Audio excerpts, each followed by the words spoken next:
28 फरवरी 2026, इस फरवरी माह का अंतिम दिन, ये तुला राशि के लोगों के लिए कैसा होने वाला है।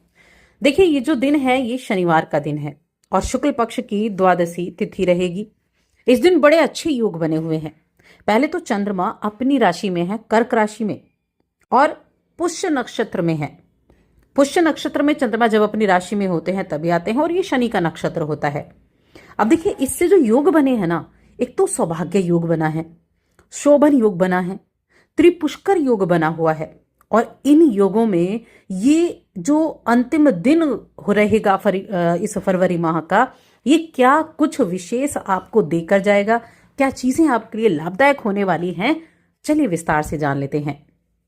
अब देखिए, यहां मैं सबसे पहले हेल्थ की बात करूंगी। हेल्थ के मामले में देखा जाए तो ये जो स्थिति है, देखिए कोई भी व्यक्ति जब अपने घर में होता है तो सेफ महसूस करता है, और कोई भी जब ग्रह अपने घर में होता है तो उसी तरह से वो सेफ महसूस करता है।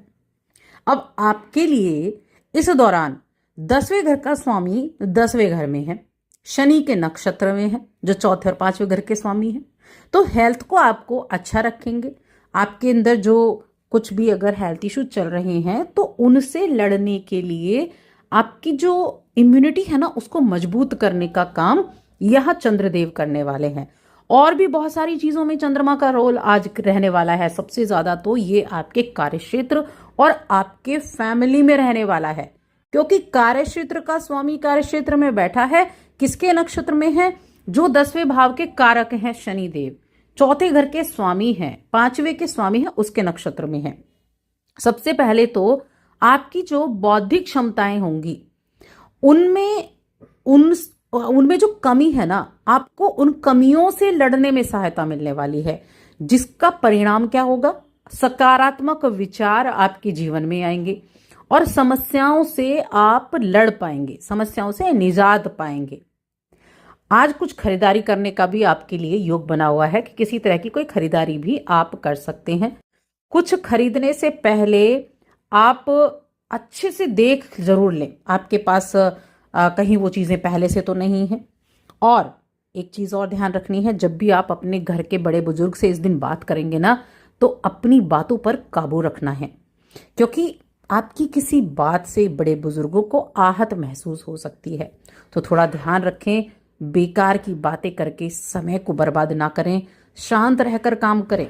याद रखें, जो समझदार काम है ना, जो समझदारी से किए गए कार्य हैं, वो हमें हमारे जीवन के अर्थ को समझाते हैं। इसीलिए थोड़ा सा बस आपको ध्यान रखना होगा। अब देखिए और क्या क्या चीजें रहेंगी। चंद्रमा 10वें घर में है, 10वें घर के स्वामी है, उनकी दृष्टि है चौथे घर पर, जो कि काल पुरुष की कुंडली में चौथा घर चंद्रमा का अपना घर होता है। तो ये जो उपस्थिति है इनकी, इससे क्या होगा कि आपके अंदर ना सहानुभूति बहुत होगी। आपका जो एक व्यक्तित्व है ना, एक व्यक्तित्व में सहानुभूति बहुत ज्यादा निखर कर आएगी। किसी भी चीज के लिए आप बड़ा सहानुभूति रखेंगे, व्यक्तियों से सहानुभूति रखेंगे। किसी भी लक्ष्य के लिए आप समय लगाना, पैसा लगाना, इस पर बहुत ज्यादा विचार विमर्श करते रहेंगे, दिमाग में ये चीजें चलती रहेंगी। तो अपने दिल की सुने, आप कुछ सुरक्षित चीजों पर अपना समय भी दें और सुरक्षित चीजों पर अपनी संपत्ति भी लगाएं। संपत्ति का मतलब ये नहीं आपके पास बहुत सारा पैसा है, थोड़ा है तो थोड़ा लगाएं, लेकिन लगाएं जरूर। आप थोड़े थोड़े से ही इन्वेस्ट जरूर करें, क्योंकि ये आपके प्रोत्साहन को बढ़ाएगा। आपको ये पता होगा आपने कुछ इन्वेस्ट किया हुआ है, आपने कुछ इन्वेस्ट किया है तो उसका कुछ मिलेगा, लेकिन यहां सोच समझ कर काम करना है। देखिए, जितना आप करेंगे ना, उससे आपको लाभ जरूर मिलेगा। किसी भी आप कार्य से जुड़ना चाहते हैं, किसी भी आप कोई बिजनेस में आप भाग लेना चाहते हैं, मन में आपके बड़े चल रहा है कि क्या करें क्या ना करें, किसी ने प्रपोजल दिया है आपको किसी बिजनेस से जुड़ने के लिए, तो देखिए एक चीज है कि किसी भी कार्य से जुड़ने के लिए मैं कहूंगी कोई अच्छा या बुरा समय नहीं होता है, लेकिन हाँ, ये जो कदम उठाना है ना, ये बहुत जरूरी होता है।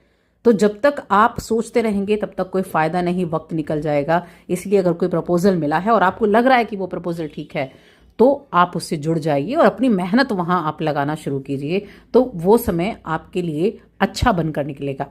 तो इसके लिए समय आपको निकालना चाहिए। किसी भी चीज में देर ना हो, इस चीज का ध्यान रखें। ग्रहों की स्थिति अच्छी है, चंद्रमा कर्क राशि में है, थोड़े भावुकता देंगे, लेकिन साथ में आपको आगे बढ़ने के मौके भी देंगे। ये जो दिन है ना, ये उन लोगों के लिए बहुत शुभ है जो किसी तरह से जॉब को चेंज करना चाहते हैं।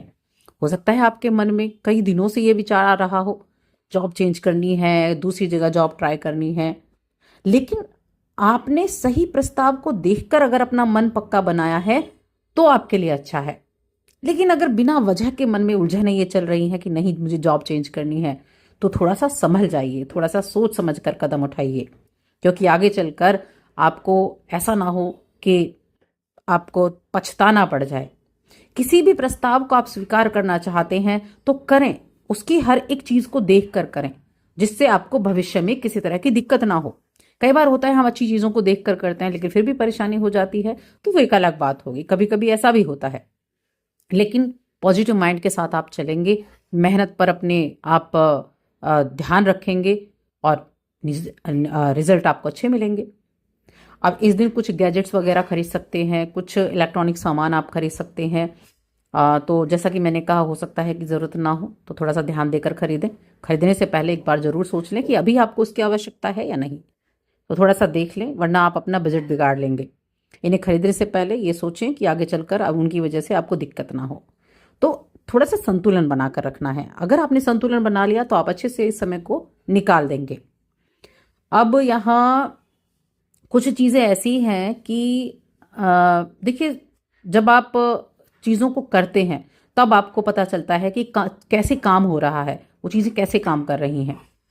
और इस दौरान जो रिश्ते हैं, पारिवारिक जीवन हो गया, प्रेम जीवन हो गया, वैवाहिक जीवन हो गया, तो पारिवारिक जीवन में तो आपको ध्यान रखना है कि किसी भी बड़े बुजुर्ग से आप बात करेंगे तो थोड़ा ध्यान रखेंगे। आपके घर वाले आज हो सकता है आपके साथ कुछ परेशानियों को शेयर करें, लेकिन आप अपनी ही धुन में मस्त रहेंगे। अपनी ही धुन में मस्त रहेंगे तो क्या होगा, उनको बुरा लगेगा, तो इसीलिए थोड़ा ध्यान रखेंगे। खाली समय में कुछ ऐसा करें जो आपको पसंद है। क्या आपको लगता है चीज़ें जो हैं वो कैसे सुधर सकती हैं, उनको सुधारें। वैसे तो वैवाहिक जीवन और प्रेम जीवन दोनों ही मामलों में बहुत अच्छा ये दिन है। ये अंतिम दिन इस महीने का बड़ा अच्छा है। आप चीज़ों की हकीकत को महसूस करेंगे। आप ये जानेंगे कि जीवन में जो जिन चीज़ों को आप समझते हैं ना कि ये बेकार है, वो सबसे अच्छी घटना है।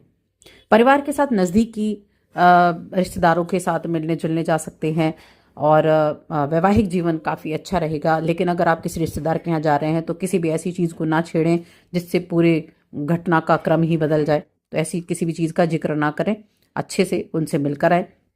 वैवाहिक जीवन अच्छा है। प्रेम जीवन के मामले में भी आज का दिन बड़ा उत्तम बना हुआ है। दोनों के बीच में नज़दीकी जज्बात रहेंगे, दोनों रिश्तों को गहराई से जानेंगे, पहचानेंगे, भावनाओं को खुलकर जाहिर कर पाएंगे और अपने रिश्ते को नई ऊंचाई देंगे।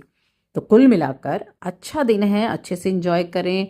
और कुछ ऑरेंज कलर का आप पहनेंगे, लाइट ऑरेंज हो गया, वो आप पहनेंगे तो वो आपकी एनर्जी को बढ़ाने वाला रहेगा। उपाय क्या करना है? उपाय के तौर पर ये शनिवार का दिन है और मैं कहूँगी कि आप भगवान शिव की आराधना करें, ओम नमः शिवाय का जाप करें। तो बस आज की इस वीडियो में इतना ही।